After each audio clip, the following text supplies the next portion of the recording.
In the headlines, the Korean government announces a new policy package with the aim of seeking new growth points from partnerships with Middle Eastern countries. The Korean bourse reacts as the Fed sends an unexpectedly dovish message to markets, saying the U.S. economy still has issues. And the President of Tunisia declares a war on terrorism after an attack at one of Tunisia's most famous museums leaves 21 people dead.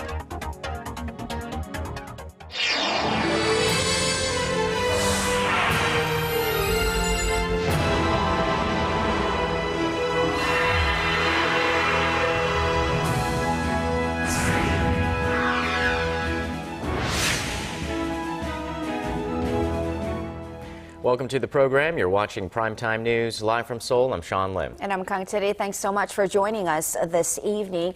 We begin with Korea's aim to revitalize the economy by seeking a second Middle East boom. Following through with President Park's recent trip to the region, the government announced a multi-billion-dollar plan to pursue new business opportunities there. Hwang Ji-ae starts us off. Korea will funnel an extra 5 trillion won, or roughly $4.5 billion in funds to support local construction companies seeking to win orders from the Middle East. The announcement was made in a national trade and investment promotion meeting chaired by President Park on Thursday. We will work to ensure the president's Middle East trip early this month produces tangible results, like improving the profitability of local builders, by increasing financial support for them and helping them find new markets within the Middle East. On the back of the new measure, the government expects Korean companies will secure at least $70 billion in fresh orders this year and $80 billion in 2017. And to further boost efforts to ignite a so-called second Middle East boom to achieve growth, the government pledged to drastically cut regulations to lure investors in the resource-rich countries to Korea. It also said that it will continue to meet rising demand for halal foods, the global market for which is expected to grow to over $1.5 trillion in 2018, taking up almost 1/5 of the global food and beverage market. The government's drive to strengthen economic ties with the Middle East comes as Asia's fourth largest economy avidly looks for new growth engines. Experts say lots of business opportunities exist in the region as countries there try to build up their own economic and social infrastructures before their energy reserves dry up in the coming decades. Massive orders won by Korean companies in the 1970s and 80s created the first Middle East boom, laying the groundwork for Korea's economic growth. Pundits said that it's now important for the government to push the plans forward in a consistent manner and come up with detailed measures to ensure they produce results. Hwang Ji-ae, Arirang News. President Park is also looking at Korea's manufacturing and public safety industries as potential economy boosting exports to the Middle East. In line with this, the government has presented plans to transform these sectors through so-called smart innovation.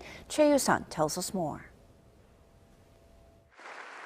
At Thursday's trade and investment meeting, President Park talked about revolutionizing the country's manufacturing sector. She said that for Korea to continue developing new growth engines overseas, it needs to come up with groundbreaking ways to bolster the competitiveness of the manufacturing industry and speed up the pace of innovation in the sector. Referring to how China and advanced economies have begun to threaten Korea's traditionally strong presence in the global auto and mobile markets, President Park said it's time for a full-fledged revolution of the smart industries. The government laid out a plan to speed up the president's so-called Manufacturing Innovation 3.0 initiative, including a $900 million project to transform 10,000 factories into smart factories by 2020. Smart factories apply state-of-the-art information and communications technology to the manufacturing process to maximize production and efficiency. The government and the private sector will spend another $900 million on research and development of 8 smart manufacturing technologies, including the Internet of Things, by 2017. Through these initiatives, the government expects Korea will record an export volume of $1 trillion in 2024 and rank fourth globally in terms of manufacturing exports. President Park then referred to growing concerns over natural disasters and cybersecurity in the Middle East, China, and the ASEAN region, adding that Korea needs to speed up efforts to dominate the global public safety market. In that regard, the government says it will invest $10 billion into fostering Korea's public safety industries and support Korean firms looking to launch related businesses in the Middle East and Southeast Asia. 최유선, Arirang News. More clues out of the U.S. Federal Reserve on when it will raise the key interest rate, but still no definite answer. The central bank cited weakness in key economic indicators as reasons why it would approach the matter with caution. Song Ji-sun reports on the market impact. As widely expected, the U.S. Federal Reserve opened the door for a possible rate hike sometime this year, removing the word patience from its policy statement. But Fed Chair Janet Yellen stressed the need for policymakers to consider the country's still fragile economic growth prospects. Today's modification of our guidance should not be interpreted to mean that we have decided on the timing of that increase. In other words, just because we remove the word patient from the statement doesn't mean we're going to be impatient. The U.S. Central Bank slashed both its growth outlook and inflation forecast for this year, saying inflation would move below its 2% target, largely due to falling energy prices and a decrease in spending. Yellen also noted that exports have weakened partly due to the strong dollar, but said that also reflects the strength of the U.S. economy. This hints that the Fed will not rush into a rate hike, as that will lead to a stronger dollar and dent its outbound shipments. Because the Fed did what was expected, and at the same time, the markets are getting the message that, you know what, the Fed's not in a hurry to raise rates, and we're probably going to have these near zero interest rates for a few months longer than we thought. Seoul Central Bank convened an emergency meeting Thursday morning to discuss the impact of the Fed's statement and prepare countermeasures. The market consensus is that the impact on Seoul will be limited, and fluctuations in the global financial market will be more contained, as the Fed stressed a more cautious approach in light of the impact of its stronger dollar. Song Ji-sun, Arirang News. And soon after the U.S. Fed signaled it was not in a rush to raise its borrowing costs, the Korean currency climbed about 13 won against the greenback to close at 1,117 on Thursday. But analysts say the gain in the local currency is just temporary. The dollar is likely to appreciate again as they consider a mid-year rate hike for the U.S. is still on the table.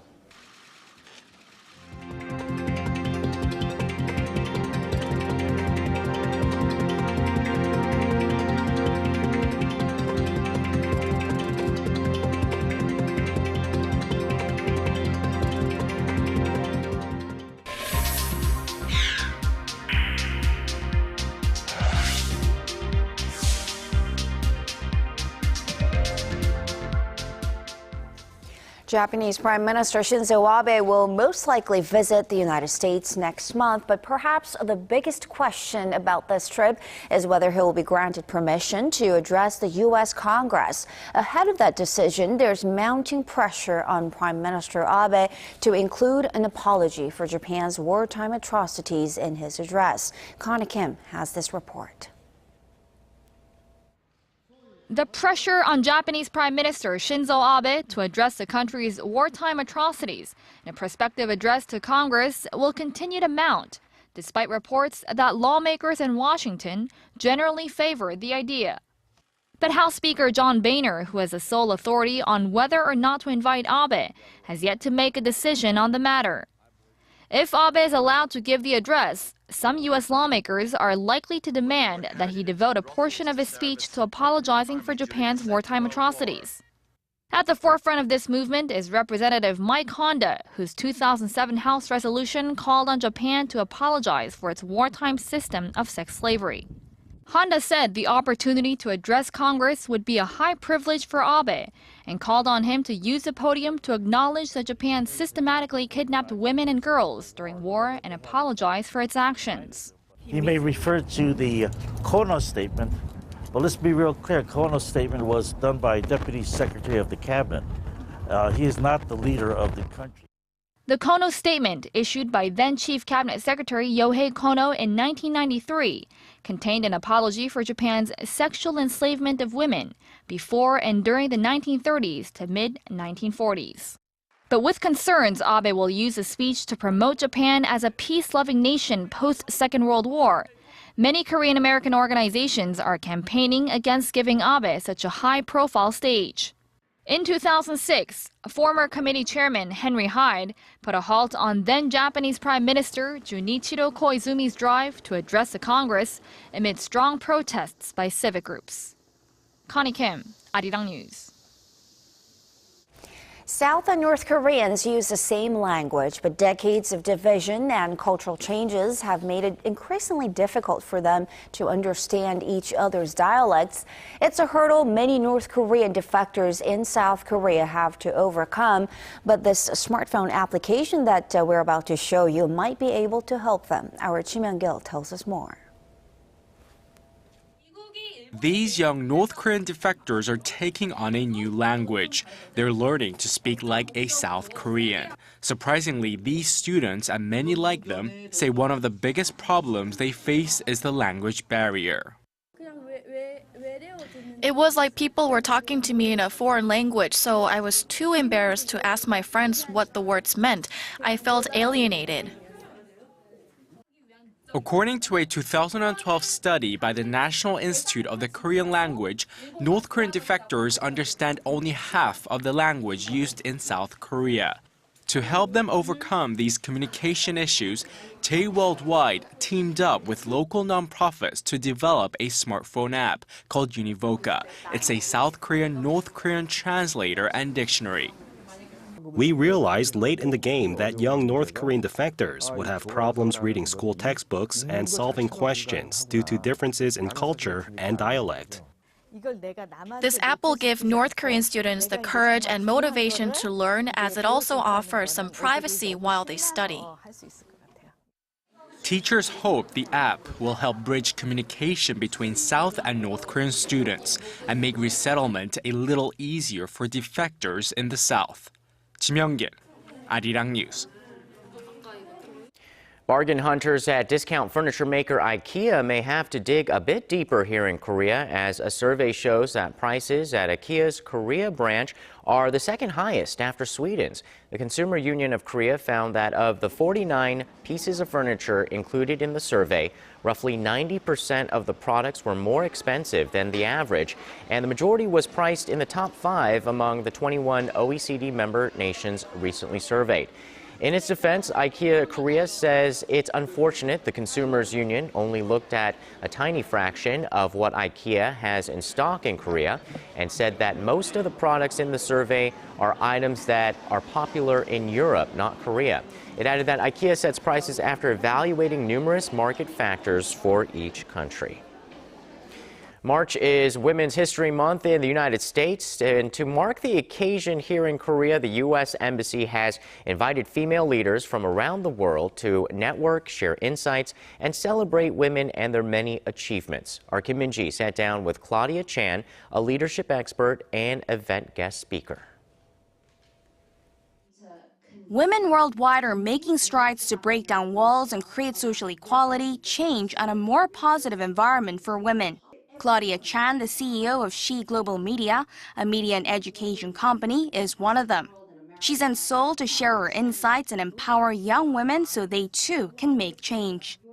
Well, there's absolutely a women's revolution happening right now across the world, I believe. I've seen an unprecedented amount of organizations and activists and businesses who have been speaking up for women's rights. Being a woman is incredible, and also it brings a diversity to society. I think feminine traits are incredible qualities of collaboration and communication and empathy and vulnerability that the world needs right now. So what improvements are needed, to foster an environment, to foster more female leaders?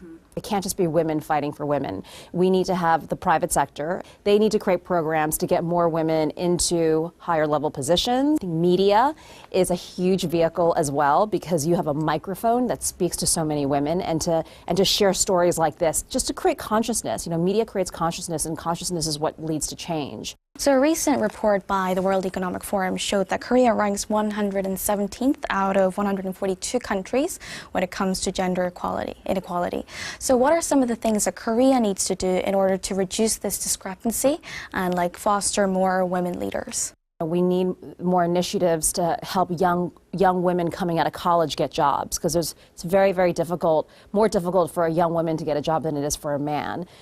That's one, so institutionalizing career programs, sponsorship programs, internship programs at universities, at corporations. That seems like a very important initiative.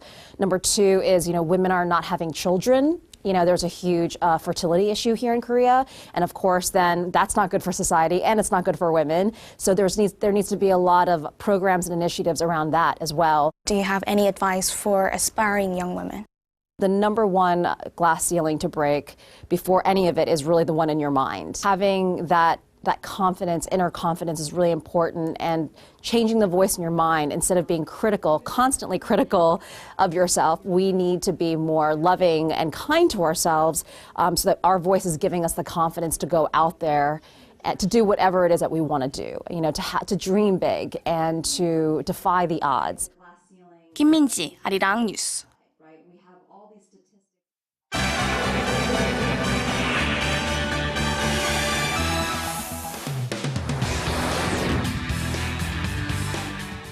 A shocking attack in Tunisia at one of the country's most famous museums. More than 20 people are dead, including the two gunmen who stormed this building. For more, we turn to Paul Yi at the News Center. Paul, the president of Tunisia has declared that his country is at war with terrorism. Are there any links between the shooting and extremist groups?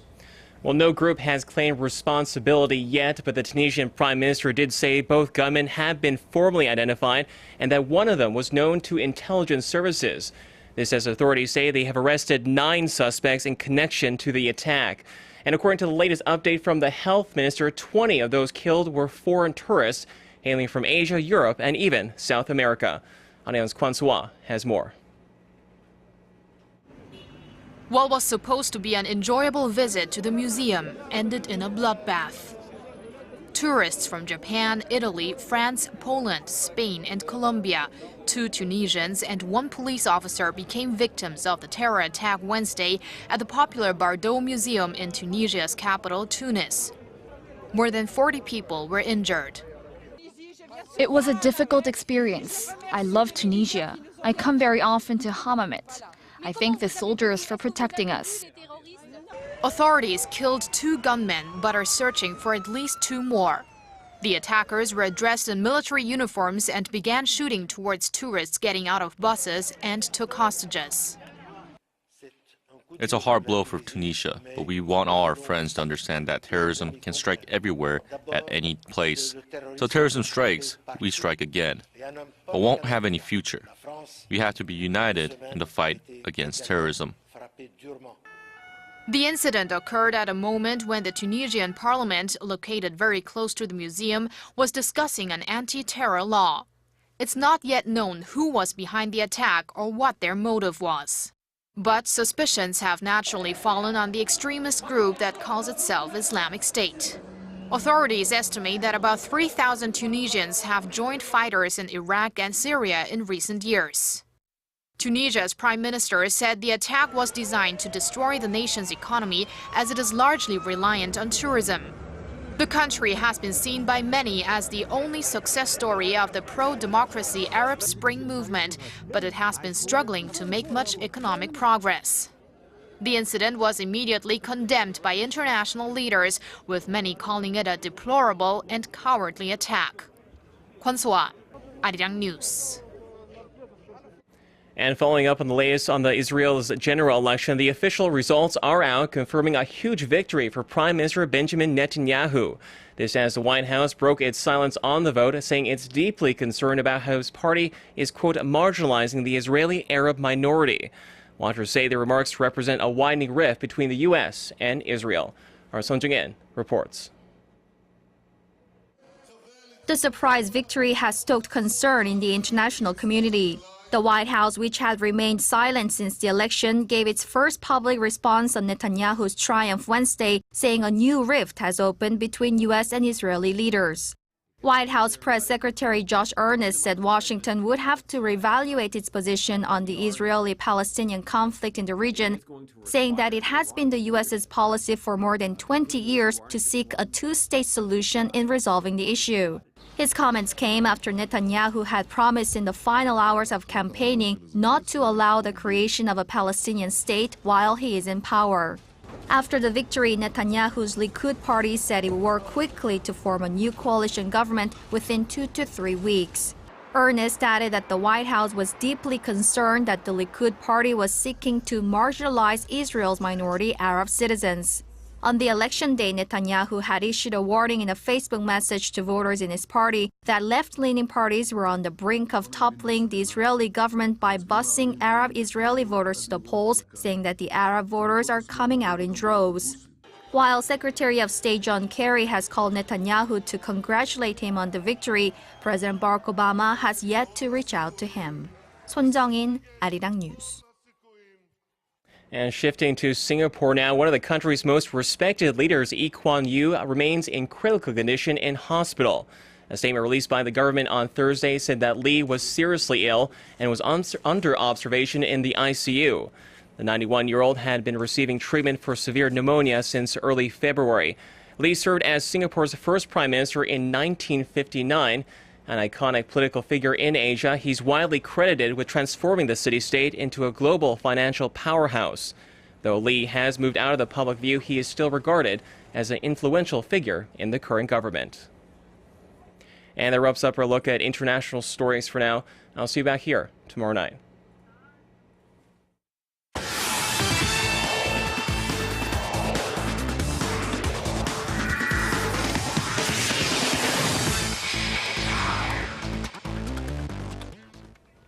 Hello everyone, I'm Stephen Che with the Sports Brief. The 2018 Pyeongchang Olympics got its latest stamp of approval from the visiting International Olympic Committee delegation, which concluded its fourth visit to Korea. IOC Coordination Commission Chief Gunilla Lindberg said the organizers made huge strides, especially on the construction side. Pointing to next year's test events, she added that they needed to focus on advancing operational planning and refining budgets. While the meeting was positive, the fact is that there's a lot left to be done. Commission once again reiterated organizers would have to pick up the pace in order to meet this year's objectives. They'll make their next visit in July. To the KBL playoffs, the Dongbu Promi and ET Land Elephants faced off in Wonju for the opening game of their semifinal matchup. The Elephants got past the home team early on, putting up a 5-point lead by the half. Despite the Promi coming up big in the third quarter, the Elephants stamped them out in the fourth to close it out. And with the stunning win, ET Land takes the 1-0 series lead. Over to golf. Korean-born golfers are going for an unprecedented 6 straight wins to start the LPGA Tour season. From Chen Ayeon and Kim Se-young to world number 1 Lydia Ko, Yang Hee-young, and world number 2 Park In-bi, the ladies of Korean heritage have been racking up the titles. And this week, it's going to be a shootout at the JTBC Founders Cup, with all the season winners except Park In-bi joining defending champion Carrie Webb and the rest of the trophy-starved field on the links in Phoenix, Arizona. Finally, the International Olympic Committee is tightening its reins on doping, with plans to restart samples, or retest samples rather, from past Olympics. IOC Medical Director Richard Budget said that the retests have begun already on samples from the 2008 Beijing Summer Games, the 2010 Vancouver Winter Games, and the 2012 Summer Games in London. With the new World Anti-Doping Code extending the statute of limitations for cases to 10 years, any medal-winning athletes from the last decade flagged by the tests may be stripped of their medals. That wraps it up for now. Your weather's up next. Good night.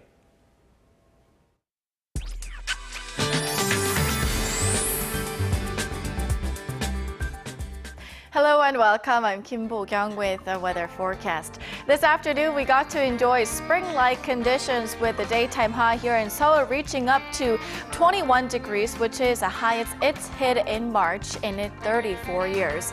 And at the moment, as you can see, we are under mostly clear skies nationwide. And some good news is that this fabulous weather will continue tomorrow with numbers peaking above seasonal averages in most regions. And keep in mind that those of you in the inland areas may wake up to foggy conditions.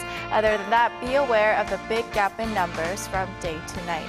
On to tomorrow's readings. Seoul should reach a high of 22, Daegu 21, Busan hits 17.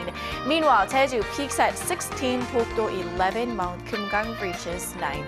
Those are the updates we're following on this evening. I'll see you soon. And that's Primetime News on this Thursday. Thanks for watching. I'm Kang Chery. And I'm Sean Lim. Have a great night. We'll see you soon.